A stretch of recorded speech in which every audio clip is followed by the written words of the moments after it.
नमस्कार, इस वक्त हम मौजूद हैं बागाजुद्दीन पार्क के ठीक सामने। आप देख रहे हैं न्यूज एक्सपोज 365 डेज में सुनीता आपके साथ। आज बागाजुद्दीन पार्क से लेकर पायल सिनेमा हॉल तक एक रैली निकाली गई। राष्ट्रीय शिक्षा नीति को रद्द करने और सबके लिए शिक्षा और नौकरी की मांग को लेकर छात्र युवा संगठन ने यहाँ रैली निकाली। आइए वो तस्वीर हम आपको दिखाते हैं न्यूज एक्सपोज 365 डेज के माध्यम से।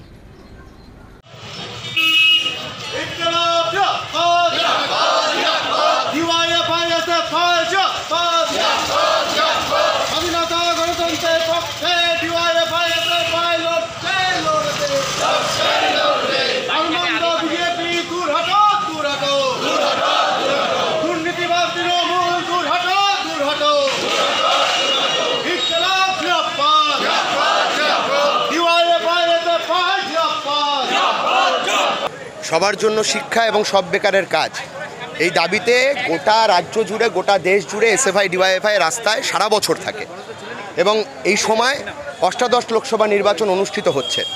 এই সময় দাঁড়িয়ে আমাদের যে দাবি, সেই দাবিকে সংসদে পৌঁছাতে পারে একমাত্র বামপন্থী গণতান্ত্রিক ধর্মনিরপেক্ষ শক্তি। আমরা আমাদের কথা বলি না, আমরা সারা দেশের যুব সমাজ ছাত্র সমাজের প্রতিনিধিত্ব আমরা করি, এই জন্য আমরা এই কথাগুলোকে বলছি। এই রাজ্যের বুকে শিক্ষায় দুর্নীতি, গোটা দেশ জুড়ে শিক্ষা ব্যবস্থাটাকে জাতীয় শিক্ষানীতির নাম করে ভেঙে চুরে শিক্ষা ব্যবস্থার 12 বাজিয়ে দেওয়া হচ্ছে। এর বিরুদ্ধে গোটা রাজ্য জুড়ে গোটা দেশ জুড়ে এসএফআই লড়ছে। আমরা বলছি এই শিক্ষানীতি বাতিল করতে হবে, সমস্ত গরিব ঘরের ছেলেমেয়েদের পড়াশোনার সুযোগ করে দিতে হবে। আর রাজ্যের বুকে যে ভেঙে পড়া শিক্ষা ব্যবস্থা, তোলাবাজ তৃণমূল, এই তোলাবাজ তৃণমূলকে রাজ্যের বুক থেকে হাঁটাতে হবে। চাকরি চুরি যারা করে, যারা ভবিষ্যৎ নষ্ট করে বেকার যুবকদের, তাদেরকে এই বাংলার মাটি থেকে সরাতে হবে। তাই আমরা আহ্বান করছি দুর্নীতিগ্রস্ত তৃণমূল কংগ্রেস হারাও আর সাম্প্রদায়িক বিজেপিকে তারাও।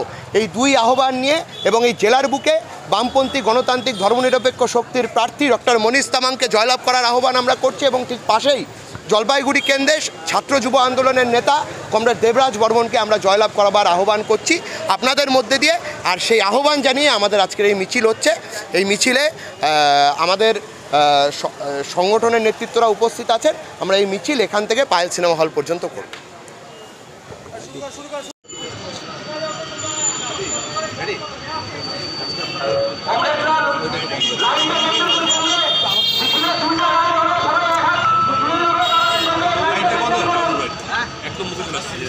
বলবে আবার বন্ধ করতে বলে আচ্ছা কি নিয়ে আছে